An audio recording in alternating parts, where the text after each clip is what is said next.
చూడండి మహానీయుడు. కృపా కనికరములు కల దేవా కరుణ చూపి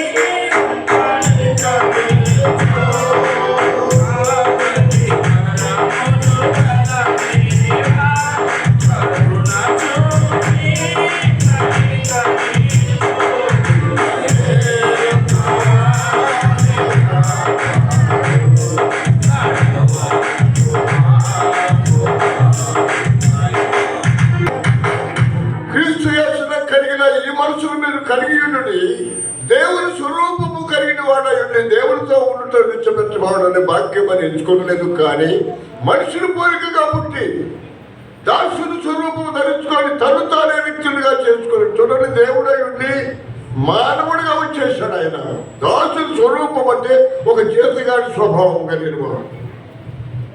దాసుడు అంటే ఎవరు? జీతగాడు. ఎంత తగ్గించుకున్నాడు ఆయన? తగ్గింపుందా? తను తగ్గించుకునేవాడు ఏం చెప్పబడను అని బైబిల్ చెబుతూ ఉంటే ఆయన తగ్గించుకొని వచ్చాడు భూలోకానికి. పరలోకమును వదిలిపెట్టుకొని నా కొరకు నీ కొరకు సర్వకోటి మానవుడి యొక్క పాప పరిహారం నిమిత్తమై ఆయన భూలోకములకు అవతరించిన వాడు, మనుషులు పోలికగా పుట్టినవాడు. ఆయన గురించి ఇర్మియా గారు ప్రవచిస్తున్నాడు. ఇర్మియా గ్రంథము 23వ అధ్యాయము 5వ వచనం కూడా చూసుకుందాం. చూడండి, పాత నిబంధనలు ఆయన పుట్టిన గురించి ఎన్ని ప్రవచనాలు ఉన్నాయంటే చెప్పడానికి వీల్లేదు. చాలా ప్రవచనాలు. యెహోవా ఇలాగ ఆజ్ఞించుచున్నాడు, రాబో దినములలో నేను దావీదునకు నీతి చిగురును పుట్టించాను. ఇంకొక పేరు చిగురు, నీతి చిగురు. నీతి చిగురు యేసు ప్రభు పుట్టుకలో నీతి చిగురుగా పుట్టాడు. ఇటువంటి పేర్లంటే ఆయనకి. యెషయా గ్రంథంలో కూడా ఎన్ని పేర్లు ఉన్నాయి. ఏలైనగా మన శిశువు పుట్టును, మనకు కుమారుడు అనుగ్రహించబడును, ఆయన బుద్ధ మీద రాజ్యభారం ఉండను, ఆశ్చర్యకరుడు, ఆలోచనకర్త, బలవంతుడైన దేవుడు, నిత్యుడైన తండ్రి, సమాధానకర్త అధిపతి. అతని పేరు ఎన్ని పేర్లు అండి యేసయ్యకి? ఎన్ని పేర్లు? నీతి చిగురు. ఆయన నిజంగా నీతి చిగురే. క్రీస్తునందు ప్రియులారా, ఆయనే కానీ లోకానికి రాకపోతే మానవుని యొక్క జీవితం అధోగతి అయిపోయింది. ఆయన లోకానికి వచ్చి శిలువలో ప్రాణం కట్టకపోతే, రక్తము కార్చకపోతే, ఆయన మానవుడిగా ఈ లోకానికి అవతరించకపోతే మానవుడి యొక్క గతి అధోగతి అయిపోతుంది అన్నమాట. పాతాళములకు వెళ్ళే స్థితిలో ఉంటాడు అన్నమాట. అందరూ ప్రవశించాడు ఆయన పుడతాడండి.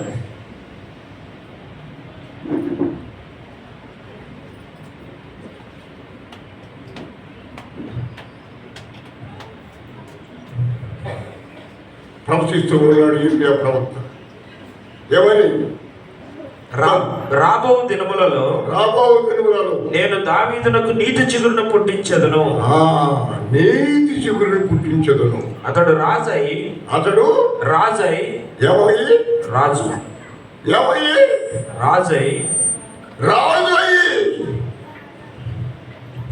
యేసు రాజుగా వస్తున్నాడని పాడుకుంటున్నాం. ఆయన రాజు అయ్యాడు. నీతి చిగురుని తీసుకొని ఆయన రాజు అయ్యి పరిపాలన చేయించు. అతడు వివేకముగా నడుచుకొనుచు, ఆయన వివేకముగా భూలోకములో నడుచుకొనుచు కార్యము జరిగించును. ఏ కార్యము? శిలువ కార్యము. మానవ యొక్క పాప పరిహారం నిమిత్తము కాచేటువంటి ఆ శిలువ కార్యము జరిగించాడు. కార్యము జరిగించి అంటే దాని అర్థం ఏమిటంటే శిలువ కార్యం జరిగించేది ప్రవచిస్తున్నాడు ఇర్మియా. ఆయన శిలువలో ప్రాణం నట్టకపోతే, శిలువలో రక్తము కార్చకపోయినట్లయితే మన జీవితం అధోగతి జీవితమే. మన బ్రతుకు అధోగతి. మన జన్మ పాపము కర్మ పాపంతో నింపడినటువంటి వారు పై నీతి నిజాయితీ లేకుండా, పరిశుద్ధత లేకుండా, పవిత్రమైన జీవితం జీవించకుండా మానవుడు చనిపోయినటువంటి వాడుగా ఉన్నాడు. ఆయన మానవుడిగా భూలోకములకు అవతరించి ఏలయనగా మనకు శిశువు పుట్టును, మనకు కుమారుడు అనుగ్రహించబడును, ఆయన భుజం మీద రాజ్యపు అనబడును. ఏ భారము? పాపభారము. లోక పాపాలను మోసుకొని పోతున్న దేవుని గొర్రె పిల్ల. ఆయన కన్యక గర్భాన్ని ఉద్భవించినాడు. మనం పండుగ చేసుకుంటున్నాం. పండుగ చేస్తున్నాం కానీ పండుగ దినాల్లో పేదకాలను అర్థాలకమన్నాడు. చూడండి, మలాకి గ్రంథం 2:3 చూద్దాం మాట. ఏది పండుగ చెప్పుడు ఏం చేయాలన్నాడు? మలాఖీ గ్రంథం 2వ అధ్యాయము. దేవుని వాక్యంలో సరైన స్థితిలో లేకుండా కానీ మనం పండుగ చేస్తే దాని గురించి మలాఖీ గ్రంథం 2వ అధ్యాయము 3వ వచనం. మిమ్మను బట్టి విత్తనములు చెరిపివేతును, మీ ముఖము మీద పేడ వేతును. మీ ముఖముల మీద పేడ వేతును. పండుగలలో మీరు అర్పించిన పశువుల పేడ వేతును. పశువులు పండుగ దినములలో మనం పండుగ చేసుకుంటున్నాం. ఈ పండుగ వేస్తే జీవితం మారకుండా పండుగ చేసుకుంటే ప్రయోజనం ఏముంది? బ్రతుకు మారకుండా పండుగ చేసుకుంటే ప్రయోజనం ఉంది. మలాఖీ ద్వారా మాట్లాడుతున్నాడు దేవుడు ఈ వాక్యాన్ని. పండుగ దినాలలో మీ ముఖం మీద పేడ కన్నా అంటున్నాడు. పేడ ఊడ్చివేసిన స్థలమునకు పేడను ఊడ్చివేసిన దిమును బట్టి మీరు ఊడ్చివేయబడుదురు. అందువలన లేవీయులకు నిబంధనగా ఉండునట్లు ఈ ఆజ్ఞను మీకు ఇచ్చిన వాడు నేనే అని మీరు తెలుసుకోవాలి. మనం చేసుకునే పండుగలు విలువైనటువంటి పండుగలుగా ఉండాలి. ఇశ్రాయేలు ప్రజల పండుగలు పస్కా పండుగ మొట్టమొదటి పండుగ. 7 పండుగలు చేస్తారు ఇశ్రాయేలు ప్రజలు. 7 పండుగల్లో మొదటి పండుగ పస్కా పండుగ. ఆ పస్కా పండుగ అప్పుడే ప్రభువుని సిలువేశారు. క్రీస్తునందు ప్రియమైన దేవుని బిడ్డలారా, మన కొరకు జన్మించారు. జన్మించన్ వేడుకలరా జగమున క్రీస్తేసుడు, పాపభారము మోయా ప్రభుడిల జన్మించేను. పాపభారము మోయా ప్రభుడిల జన్మించేను. జన్మించన్ వేడుకలరా జగమున క్రీస్తేసుడు, డిసెంబర్ 25 దినమున రాత్రి యందు. ఏమండి, 25లో పుట్టాడని బైబిల్లో ఉందా? లేదు. పుట్టాడు ఆయన. ఆయన పుట్టినప్పుడు లోకమునకు వెలుగై ఉన్నది. తూర్పు దేశం జ్ఞానులు సాంబ్రాణి, బోళం, బంగారం తీసుకొని వచ్చాడు ఆయన సేవించడానికి. ఈ 3 గుణాలు ప్రభువులో ఉన్నాయి. సాంబ్రాణి, బోళము, బంగారము, ఈ 3 గుణములతో ఉన్నటువంటి వాడు యేసయ్య. అలా 3 గుణాలు మనకు కావాలి. క్రీస్తునందు ప్రియులారా, పండుగ చేసుకోబోతున్నాం. ఆయన కుమారుడుగా పుట్టాడు, కన్య గర్భాన్ని పుట్టాడు, భూలోకానికి వచ్చాడు. నిన్ను నన్ను చూస్తూ ఉన్నటువంటి వాడు, నీ అంతరంగమును చూసేటువంటి దేవుడు. ఆయన సన్నిధిలో నువ్వు నమ్మకముగా ఉన్నట్లయితే పరలోక సింహాసనమును, పరలోక రాజ్యములో నీకు పట్టాభిషేకం చేస్తాడు ఆయన. పరలోకములో నీ కొరకు రాజ్యము సిద్ధపడుతున్నాడు. నేను వెళ్ళి స్థలము సిద్ధపరిచి నేనుండే స్థలములో మీరు ఉండులాగా. ఇది కమ్మని మాట. నేనుండే స్థలములో మీరు ఉండులాగా నేను మరలా వచ్చి తీసుకొని పోతాను. మిమ్మల్ని తీసుకొని పోతాడు ఆయన. రక్షించబడి పాడుబడుచు పొంది పవిత్రంగా, పరిశుద్ధంగా, పాప పట్టకుండా ఎవరైతే జీవించారో వాడిని తీసుకొని పోవడానికి ఆయన వస్తున్నాడు. యేసు రాజుగా వచ్చుచున్నాడు.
దేవుని మాట మనకిస్తున్నాడు.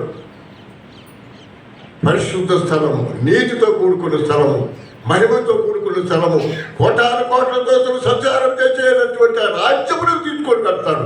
పాపము లేకుండా పవిత్రంగా మారుమూర్చి పొంది నీ కొరకు జన్మించాడని, పాపంలో జీవించే వారిని శిలువలో మరణించాడని, రక్తము కాచాడని నమ్మితే ఆయన నమ్మకంగా భూలోకానికి వచ్చి నిన్ను ఎత్తుకొని పోతాడు.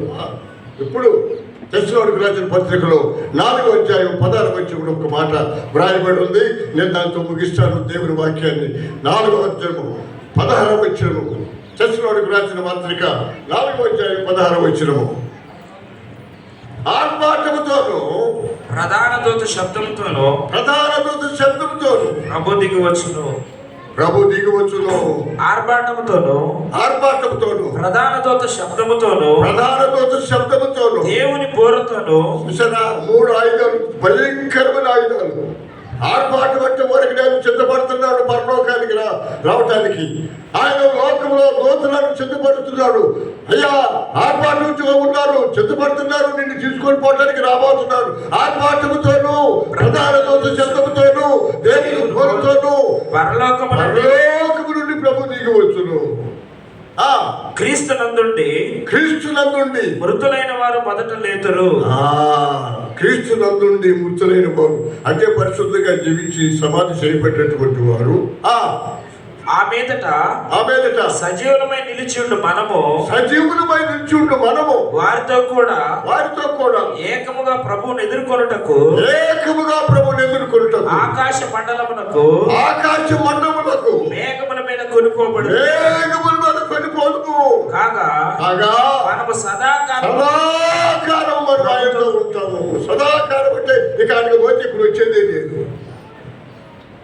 పరలోకానికి ప్రభుత్వం పెడితే ఇక వచ్చేదే లేదు.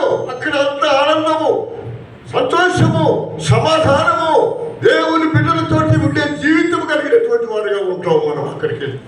అదే పరలోక రాజ్యం, అదే మహిమకరమైనటువంటి రాజ్యం.